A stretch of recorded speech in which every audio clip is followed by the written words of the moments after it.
those that over 6,500 now that have lost their lives in this war in Iraq and Afghanistan.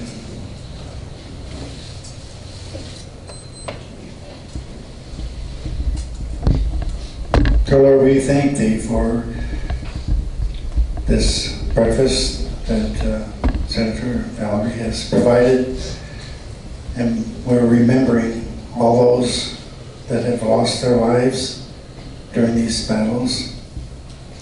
And we are here committed to take care of their families and their children. Now, Lord, we ask your blessing on the food that we are about to partake, and bless it to our bodies and strengthen us and be with those gathered together. In Jesus' name, amen. Amen. Let's pledge allegiance. All veterans, hand salute. All civilians, hand over heart. I pledge allegiance to the flag of the United States of America and to the republic for which it stands, one nation under God, indivisible, with liberty and justice for all. Thank you.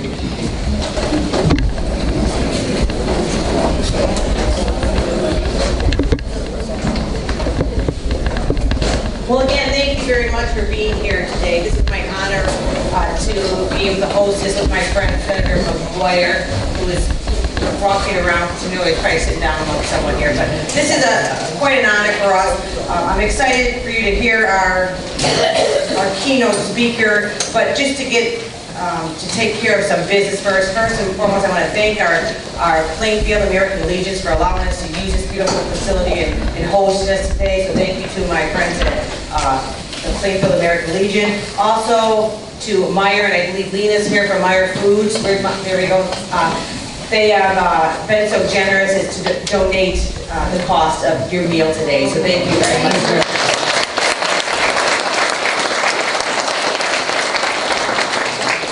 We have a couple elected officials here. We have the Mayor of Crest Hill, Ray Solomon, is here with us today.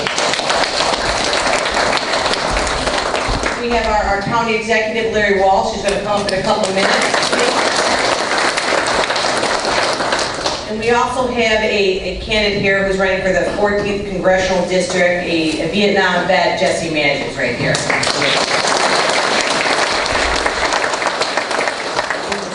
I am going to begin with allowing our county executive to speak today, and so please welcome Larry Walsh.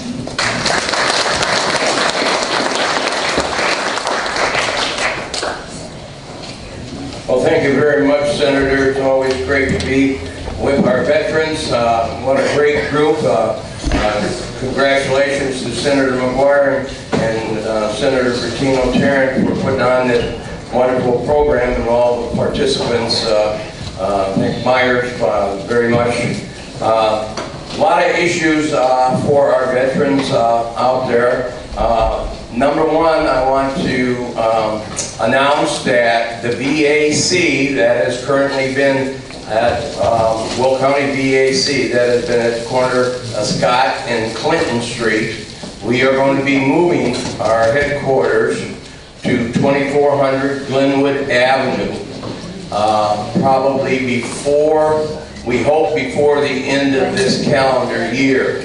It's out there where the oncology used to be on Glenwood. It's right across from the continuum of care, Will County Concerns on Glenwood. A brand new office, John Bays has that building, and we're going to have a lot more space and a lot more parking available for all of the veterans to be on a bus route. The bus stops right there at that corner, and so make it much more accommodating.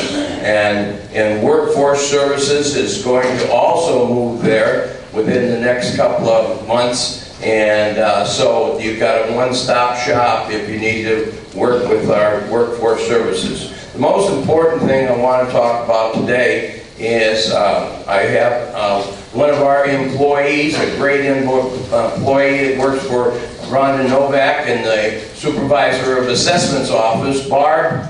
Please stand, Barb, and it's back there. And I hope that many of you veterans know that the Illinois legislators passed a very good piece of legislation that affords those disabled veterans to take advantage of homestead exemption increases. And it starts at 30% and it goes up to 70%. And if you are 70% disabled, you could be in line to have a tax bill that is very minimal. Because we can't say until we see it go through that it will be actually nothing, but it will be a huge reduction in your tax bill for property tax.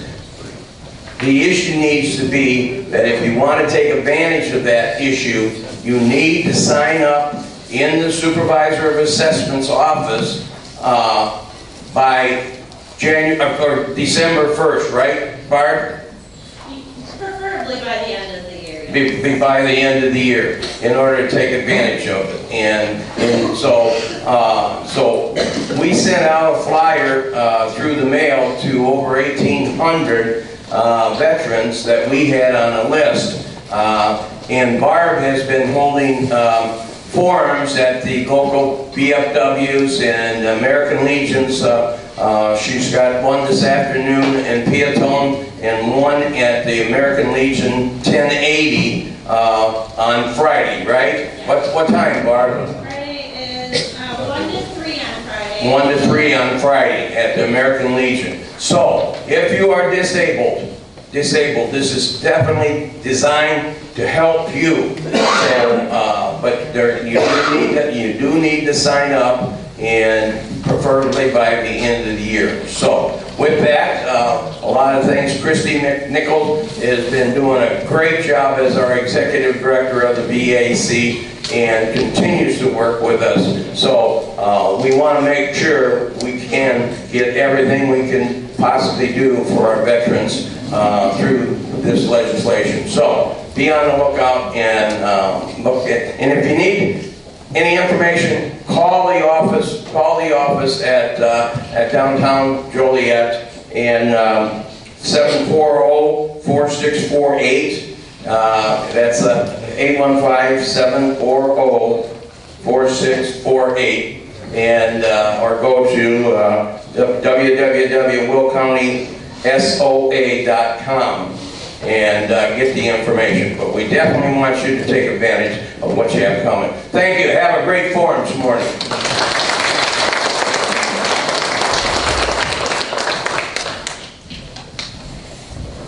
I'm going to introduce Senator McGuire in just one moment. I'm going to say a few words for our guest speaker. I always like to tell people that my father was a veteran. He was in the Korean War, a Marine in the Korean War, and he didn't speak much about it, and he was towards the end of it, and so it just wasn't actually a part of our lives, the military talk. But I recall once in a while you'd see that come out in them, and I recall my junior, senior year, and I got fascinated in the whole military aspect, and I said to him, Dad, I think I want to join the Marines. And he said, over my dead bodies, you're going to school and being a teacher. And sure enough, that's what I did. So I guess I tell him, you were a good soldier. I was a good soldier there. So I'm happy to introduce my friend, Senator McGuire.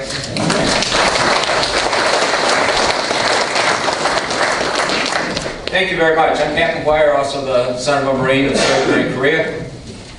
I wasn't born at Camp Lejeune, but I've been told that in a strictly biological sense, my life began at Camp Lejeune. I want to please give a big round of applause to Senator Jennifer Martino-Tarrant. She's one of the most thoughtful and hardworking legislators. She's got her head on straight. I can't say that about all of my colleagues down in Springfield. But Jennifer really has her head on straight, and she knows that, well, we have responsibilities for all nearly 13 million residents of the state of Illinois. Where it starts and ends is right here at home, right in our districts, right?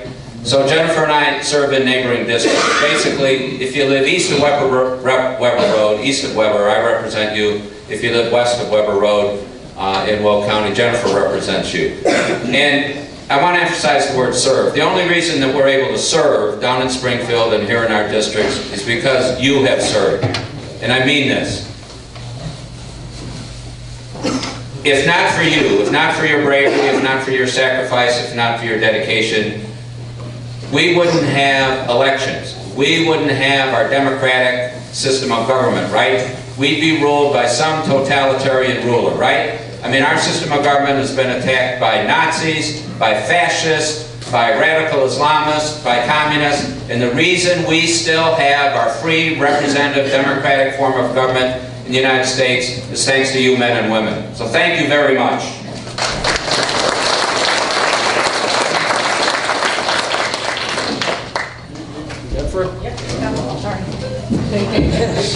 I won't mess with that. Yeah, no, thank you. Just some other services in the back before you leave if you need. We do have, as Larry Walsh mentioned, we have the Will County Veterans. We have the Illinois Veterans Center back there, or the U.S. Veterans Center and the Illinois Veterans Commission back there as well. So if you have any questions, we have some resources for you in the back after we are done. I want to thank to Robin, Molly, and Samantha. That's our staff, Senator McGuire and our staff, who really do all the behind-the-scenes labor.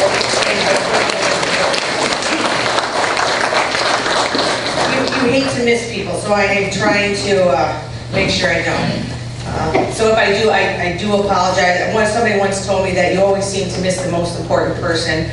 So again, if I missed you, you're the most important person. So I apologize.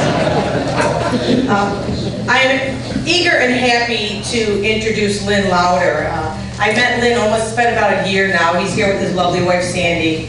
And I have a friend who is a Marine, and I was talking to him, I said, I want to be able to do more for veterans. And he was able, through his friendship, connect me to Lynn. And his story was very similar to how I grew up. I just mentioned my father was Marine. He came back from Korea, and he took the GI Bill and went to college. And I think he was there for maybe a semester. And he dropped out. It just was not for him. What he wanted to do was start a business. And I'm happy to say he was fortunate and able to do that. It was something he was able to get clear with his brother, and the business is still there. Verterans Auto Service has been open for 58 years. And again, it's a similar story you're going to hear today. He has a family, 7 children. He didn't want to give us everything. He always said, I'm not going to give you everything you want, I'll give you everything you need. And that's what he did for 58 years, running this. Actually 55, actually I'm not doing it right, 47, he passed away 5 years ago. Well, I'm really off with my math. 58 minus 53 years, there we go, we'll get it.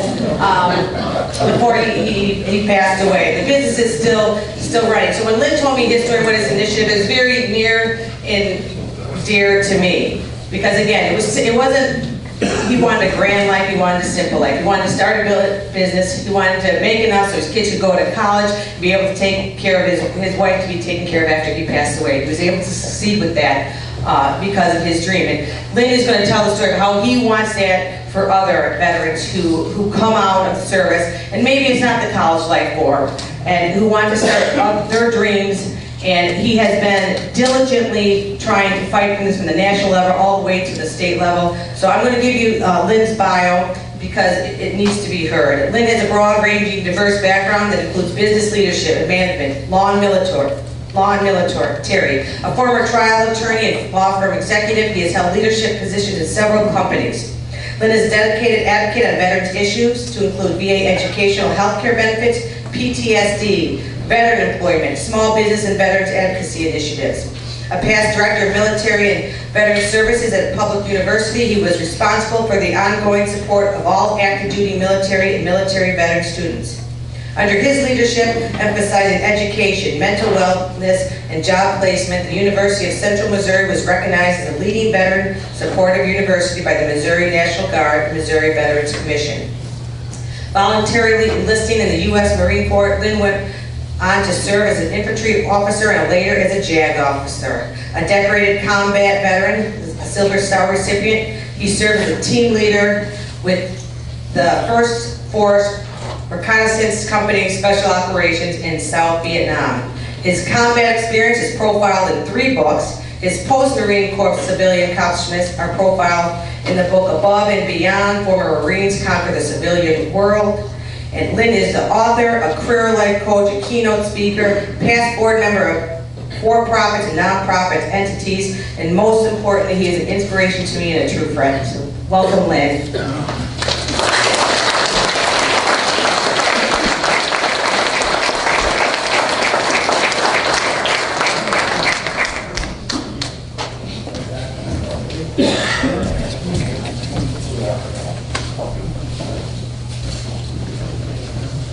Good morning.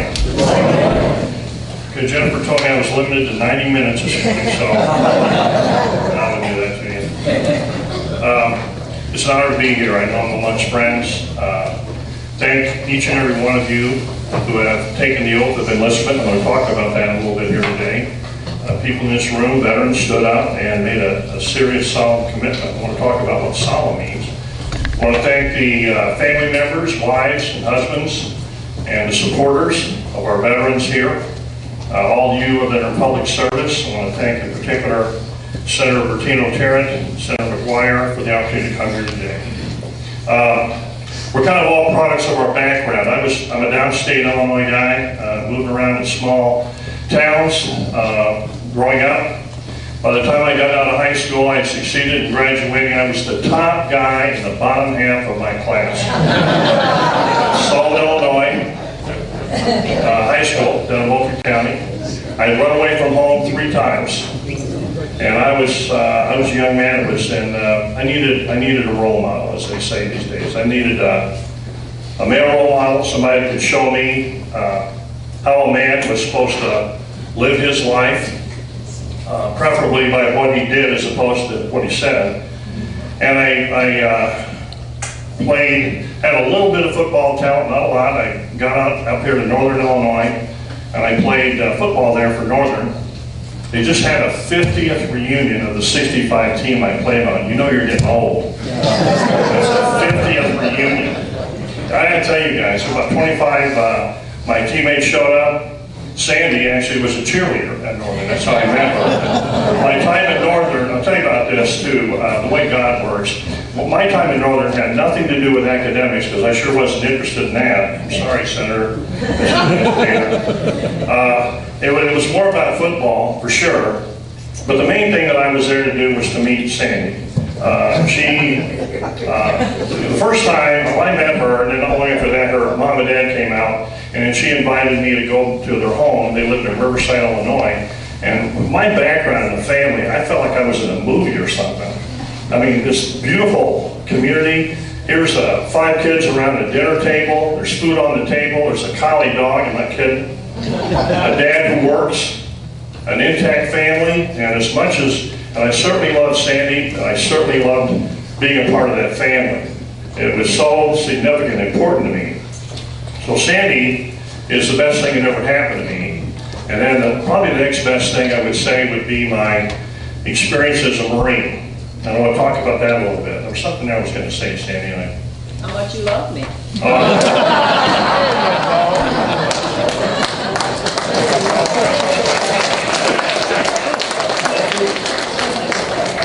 All true. So Sandy has stood with me for 47 years.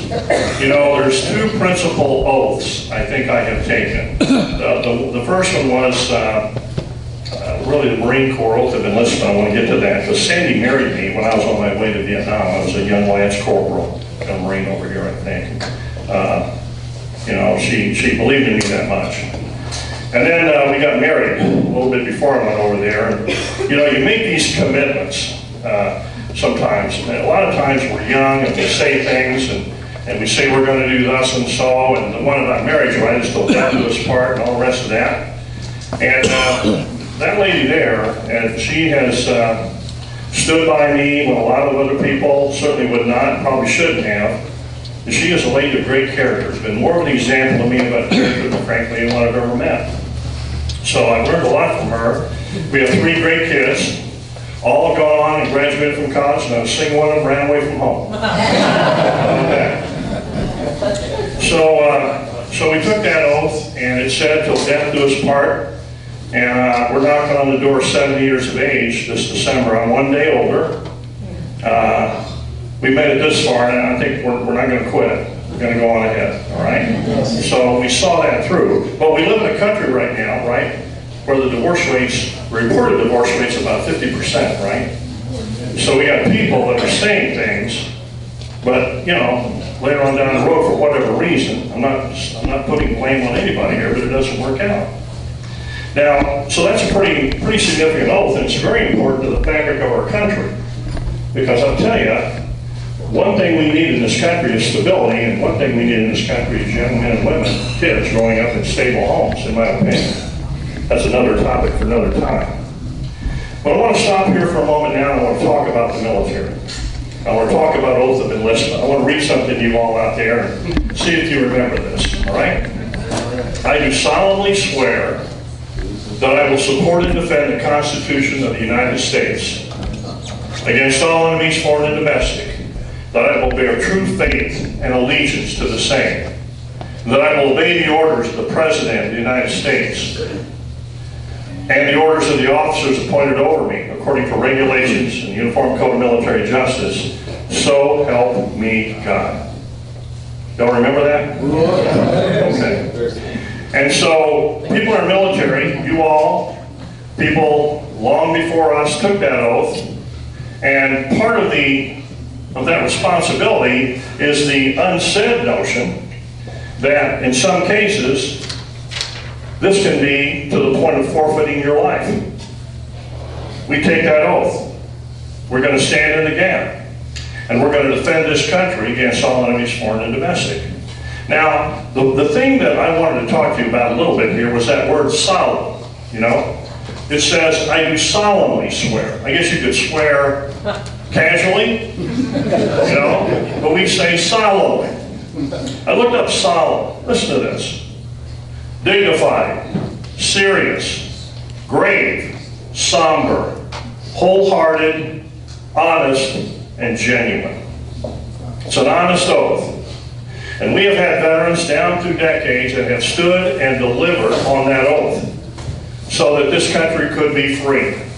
And I personally believe that the very basic thing that has kept America free for so many years is we've got people in our military, soldiers, sailors, airmen, Marine, Coast Guards, they're all out there, and they're standing in the gap, keeping the wolf away from the door. Do you believe that? Yeah. Just a quick little aside, I was talking to a guy the other day. They have this idiot, Jihadi John. You've seen this lowlife, right? You see him on TV, and he's over there sawing people's heads off and saying these various things. You don't see much anymore now, do you? You know why? Because he knows we're gunning for him. So he's not quite ready to go to Allah yet. He's hiding out. We live in a world where America has been and continues to be a beacon of hope for the rest of the world. That you can come and you can grow and you can be who you desire to be. You have that opportunity. You're not bounded by your name or whether or not you come from wealth or you come from poverty or all those things. The stories here in America are legion. The people have started from very modest means and gone on and done incredible things. And then there's the people out here that live very out of a life's day to day. But they do it because they have an opportunity. But ladies and gentlemen, that's not the way it is out there for most of the world. We live in a violent world. We live in a world where people have intentions. And so long as we're the hope of the world, people are going to be looking at us for examples on how it ought to be done. And I can think of no better example of honest service and service to a greater cause than our military, our men and women serving in our military, and it's been that way forever. So my hat's off to you today and those that support you. You stand with the people in a long line of service to this country that's kept us free.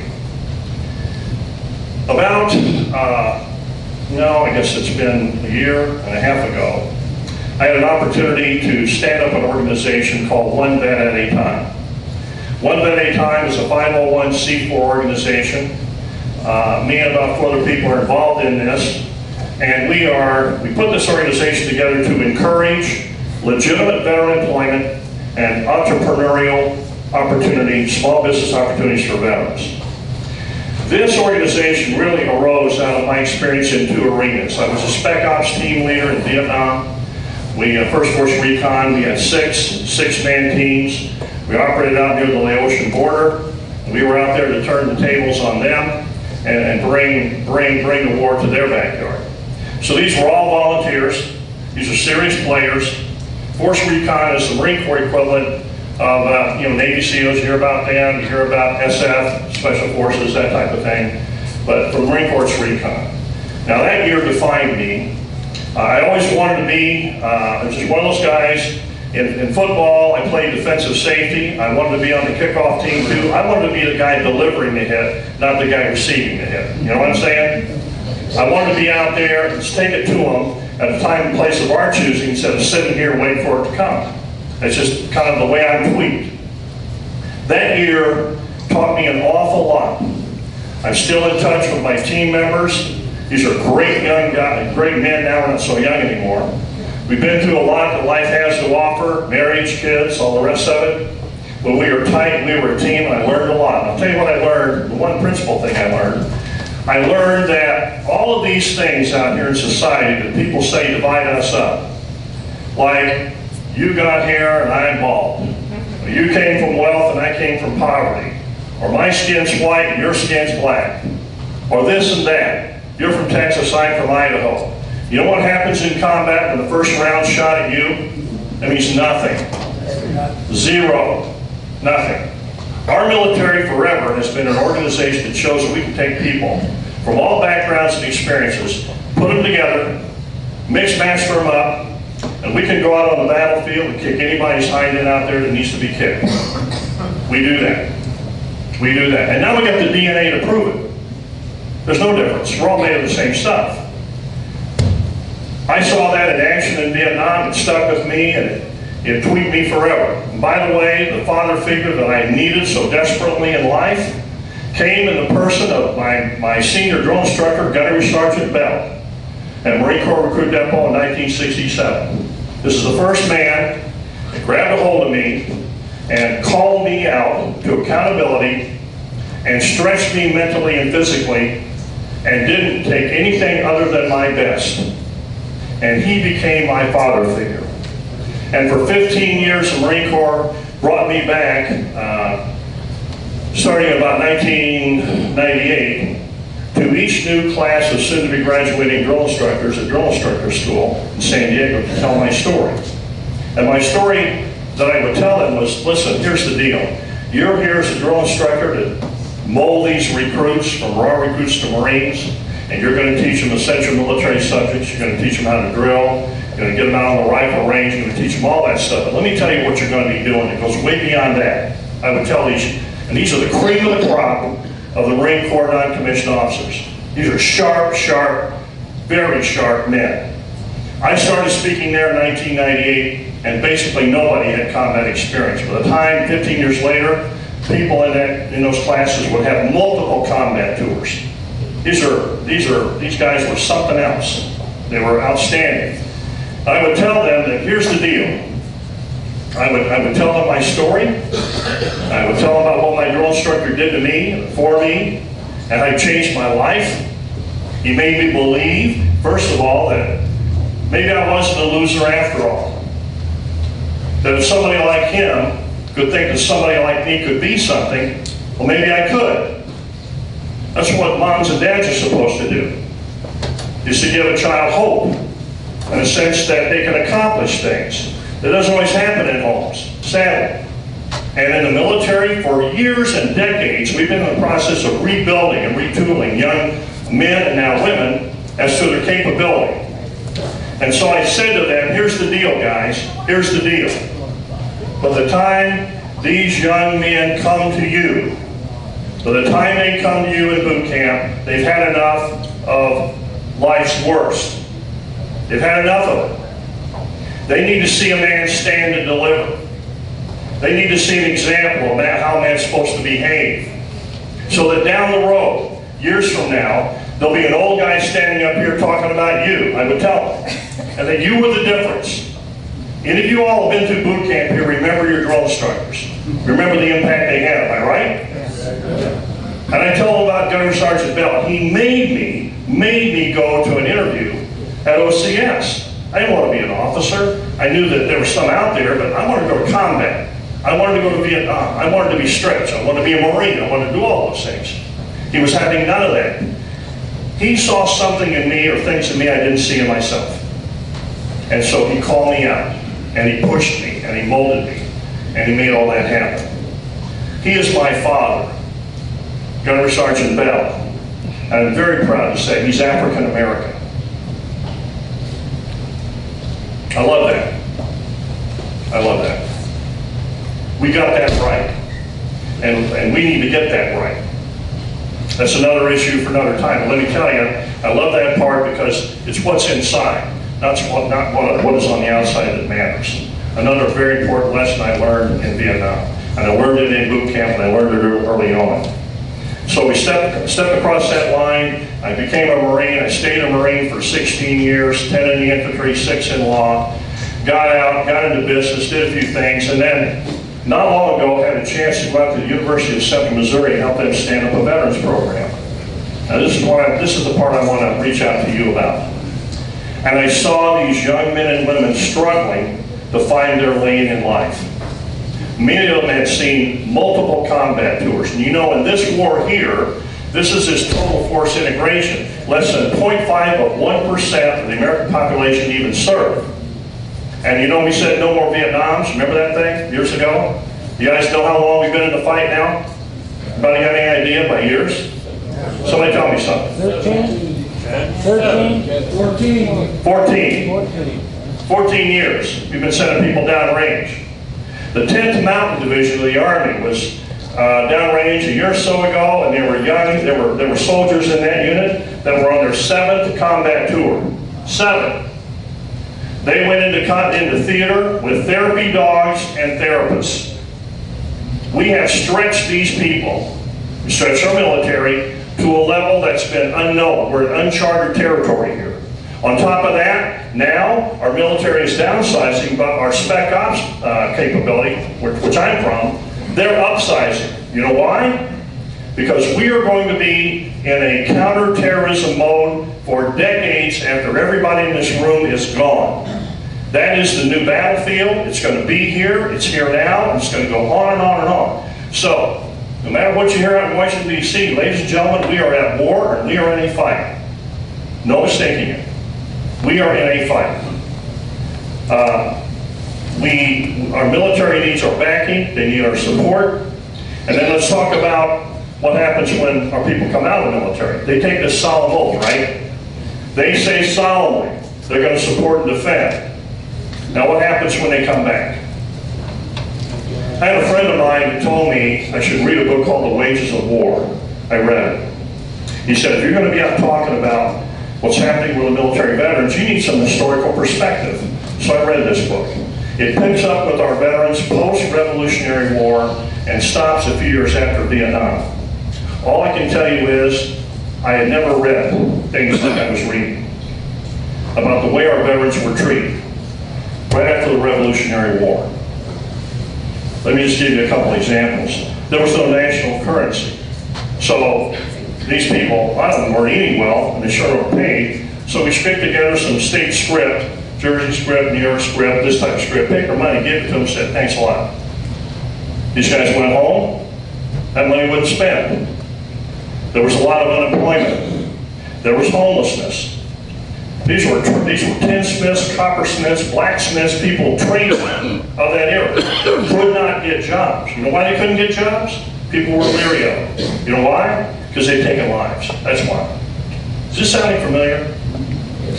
And on it goes. World War I comes along. World War I comes along. And we say, thank you guys for going down range, getting over there. You did a great job in World War I. In fact, we're so grateful. We're going to give you all a bonus check.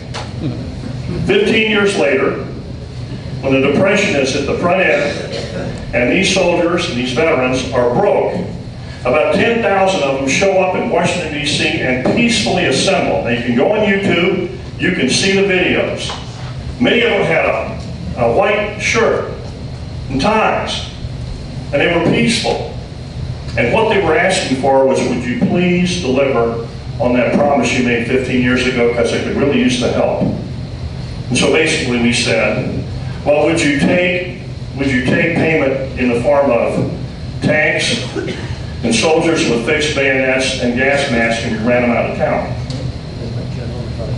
Y'all know that? Yeah. It's called bonus march. Led by General MacArthur, I believe. General MacArthur was in the running them out. So was Patton. So was Eisenhower. Now, I'm not here to bash people. What I am here is to talk about truth.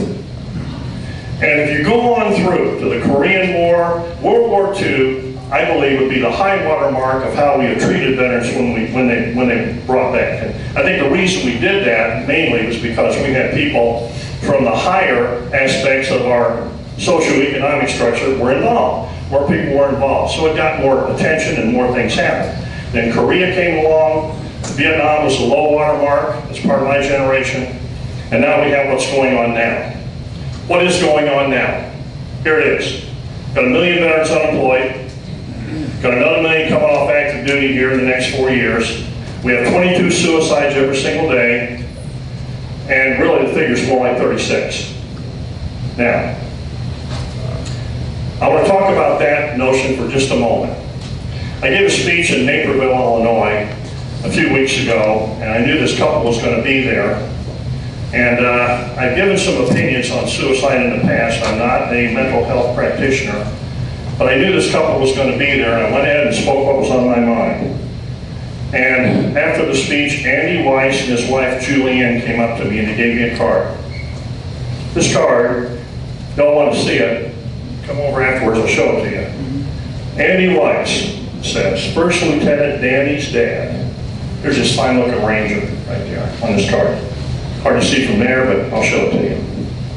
Danny Weiss graduated Naperville Central High School. Wanted to be a Ranger more than anything in the whole wide world, wanted to serve. To his credit, he enlisted, became a Ranger, he went to combat, did 2 combat tours. Came back to Naperville, told his mom and dad he wanted to complete college. And go back into the Rangers and be an officer. And he did. And he served 2 more combat tours. Wonderful family, wonderful environment. Came back one day on leave, took out a pistol, and shot himself, killed himself.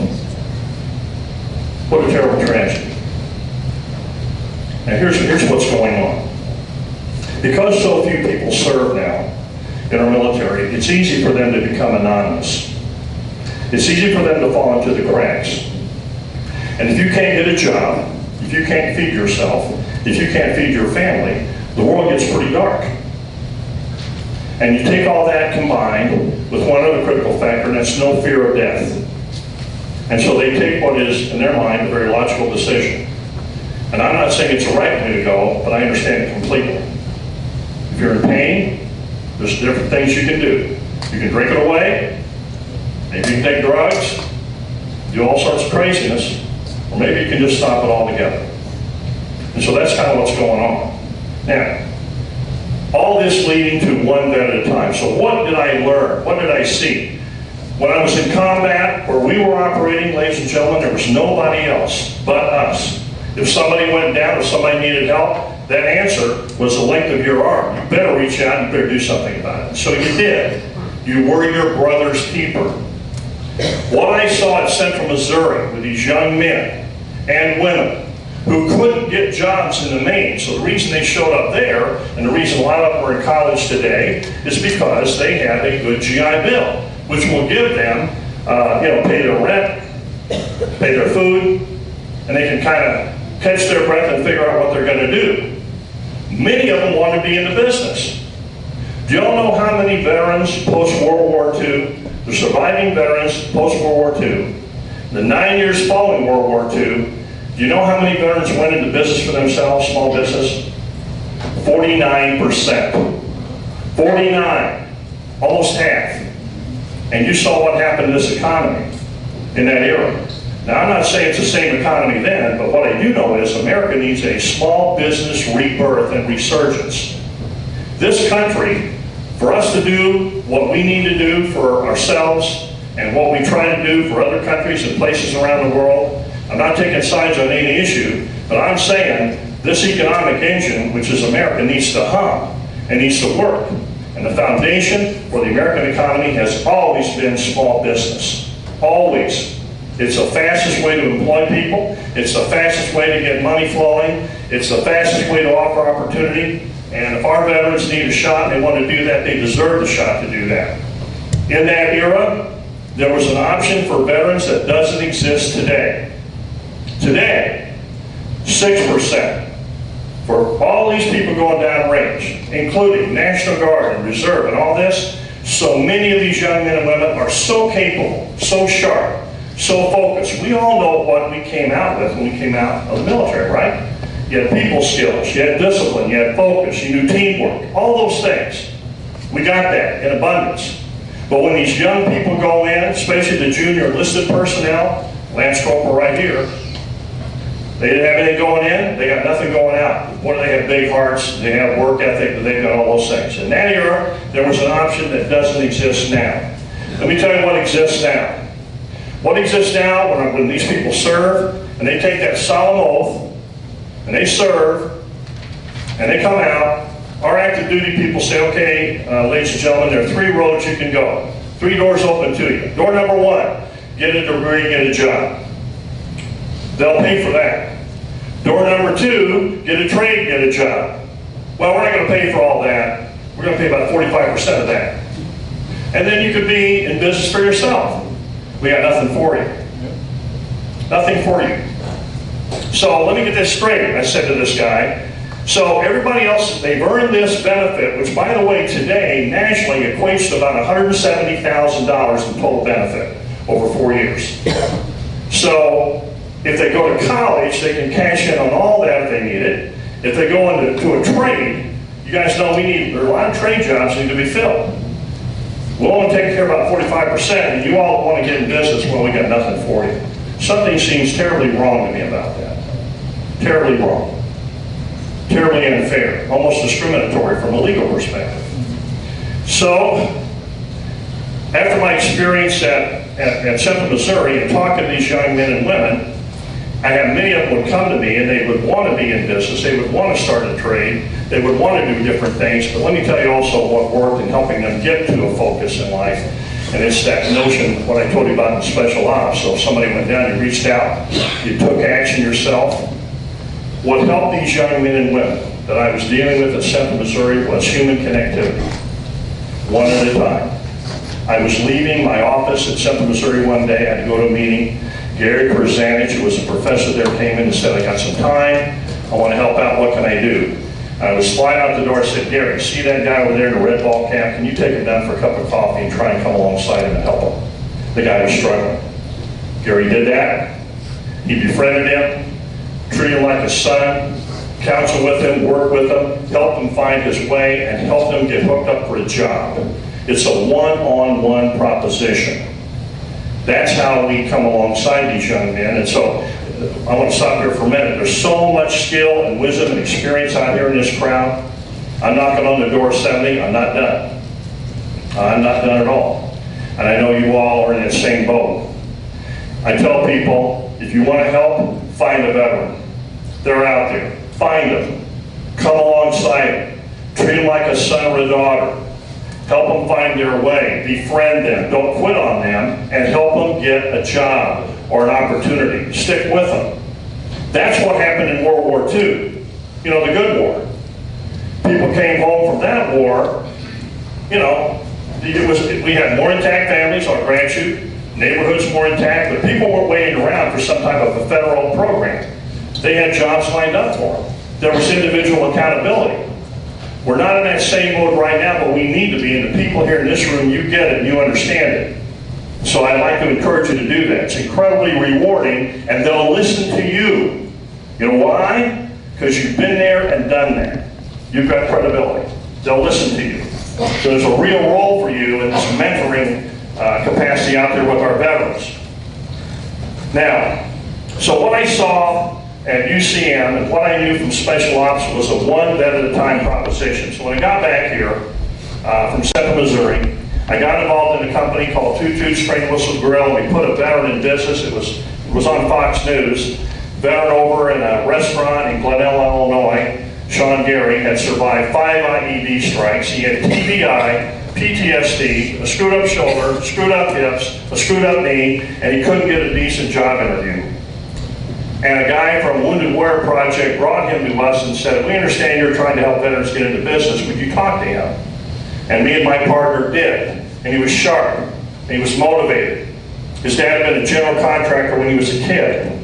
He did road clearing operations in Iraq. He wanted a shot. And so we gave him a shot. We got together. People got some money together. We put that in there. He had some collateral. We were able to help him get financing. He took over a restaurant. And now sales are up over 20% for a year and a half. He's got a future and a hope. One at a time. This isn't about patting me on the back or anybody else, but it cracked the code for me. Along the way, I met Senator Bertino Tarrant back there. In our role in One Vet at a Time, I am a strong advocate for veterans getting into business for themselves. Audie Murphy was not going to be the kind of guy that was going to kiss somebody's hind end and get a key to the executive washroom. You know what I mean? Neither are a lot of these veterans. They've got all these skills, and they can go into business for themselves. They can hire other veterans. They can get cash rolling and people employed and add to the local economy and lift people and communities up. But you know what they don't have? Access to capital. They don't have access to capital.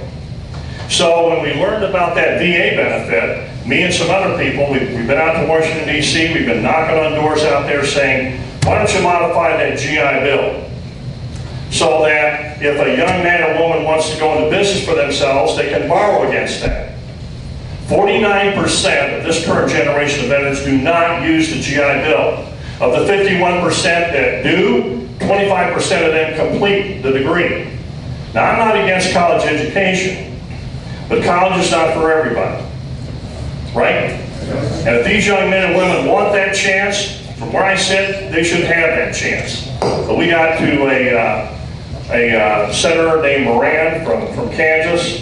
He jumped on board. We've got bipartisan support for this. It's passed out at the Senate committee at the federal level, and now it's going over to the House. Now, I'm a recon guy, right? 2 ways in, 2 ways out. So I met Senator Bertino Tarrant, and she said, this lady here has got the heart of a lion. She cares about veterans. She didn't bring me here to extol about who she is, but she's real. Veterans are expert at smelling out phonies, and that's a more accurate word. Words. We're expert at sorting that out, aren't we? It's about a phony and heartbeat. She wanted to know what was going on with veterans, and I told her about the unemployment. I said we need to be able to offer hope, and the main thing we need to be doing is to let these veterans know you got what it takes. You can be in business for yourself. You can do these things. How I wish somebody would have grabbed me in 1970 and said, why don't you open up a restaurant in Naperville, which was $54,000 when we left the Marine Corps. We ended up in Naperville because we just kept going further west because houses were cheap. We didn't have anything to go with, right? If I would have had a business for myself, I'm pretty confident I could have made something out of it. I would have seen more of Sandy and our 3 kids. Instead, like a dummy, I'm downtown in Chicago doing the corporate thing, chasing my tail, building somebody else's dream and business. And I learned pretty early on down there that the loyalty in corporate America is not the loyalty we know in the military. Not even close. Not even close. So, we began to talk. What could we do here in Illinois to give these veterans an opportunity? And we came up, we talked with the people at Syracuse University, we talked with a lot of people, and what we're looking to do here in Illinois is to establish a program so that veterans can be in business for themselves. We've been knocking on the door today of the president or head of the Illinois Community Bankers Association, thanks to Senator Tarrant. We went with bankers high and low, trying to convince them of the value of a veteran. People say, well, maybe they'll fail. I said, so what? So what? Just because somebody goes to college means they're bright, enterprising, and are going to be a success in life? Is that the measure? It's not the measure. The measure is they deserve a chance. To get into this program that we're piloting right now, it's a combination of a public and private enterprise. You hear a lot about this. I haven't seen very many that exist or that work. Here's how this one works. We want to run a pilot program of about 200 veterans over 3 years. They basically take a approved Boots to Business program, like Syracuse University, their online programs, there's a number of them out there, it's like a mini MBA. They take their business plan and they go to a committee. There'd be about 5 around the state. State rep, veterans rep, and a seasoned entrepreneur. They present their business plan. At that business plan, it's either green light, pass on through and apply for funding, yellow light, you need to go back and tweak it, or red light, no, we don't think this is going to work. You come back with something else, but in our judgment, we don't think that's go. Now, none of that screening existed for the World War II guys, but it does for our program. We do it for a couple reasons. We do it for to make sure that, number one, veterans also understand that being in business for yourself is not a thing of hearted, it's a commitment. And so you need to understand what you're getting into and be serious about it, right? And then have quality control over it. And if they go on through and they get funding, they get a veteran, they get a mentor, a seasoned small business mentor for a minimum year, minimum 4 meetings that first year, and then they go on through. So that's what we're looking to stand up here in Illinois, to get rolling. And I'll tell you right now, like I said before, it's one veteran at a time. Senator and I talked about this. If you know, you got to think in these terms. Think in terms of combat. It's like Sean Gary. Do I know what Sean Gary what's going to happen in his life if he didn't end up in business for himself? I can only tell you that at nearly 70 years of age, he looked like he was pretty down and pretty out of hope. He's all full of hope right now. He's got a wife and a beautiful little daughter. The lights are on, the power's up, he's hiring other veterans, he's got a future and a hope. There are all sorts of Seans out there. You've got them in your community. So we're looking for banks, we're looking for people that might want to partner up with veterans, and frankly, I'm looking for veterans out there who want to be in business for themselves. Come on and see me. We'll go to work with you, try and help you. Nobody gets us like we get ourselves. Am I right about that? Nobody gets veterans like we get ourselves. Nobody. So this is what we're about, one vet at a time. Thank you for what you're doing. Get involved, please. If you aren't involved, think about it. Get involved. These veterans need you. They need your heart. They need your wisdom. They need your character. They need your guidance and your judgment. All that is out there. If we save one veteran, guys and gals, if we save one from 20 years of doing this, it was all worth it. All of it. But we can save more than one. Okay? Okay. Hope this makes some sense. Thanks for hearing me. We didn't go 90 minutes. Thanks for hearing me out. Thanks, senators, for all you're doing, and God bless America.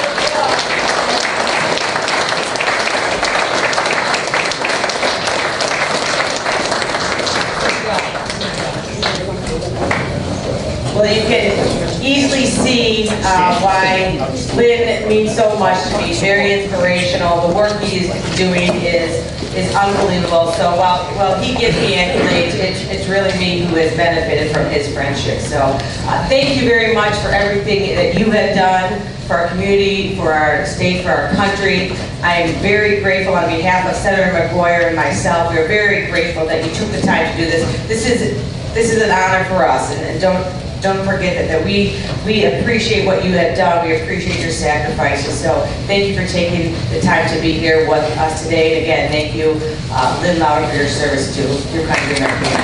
Thank you. Have a wonderful day today.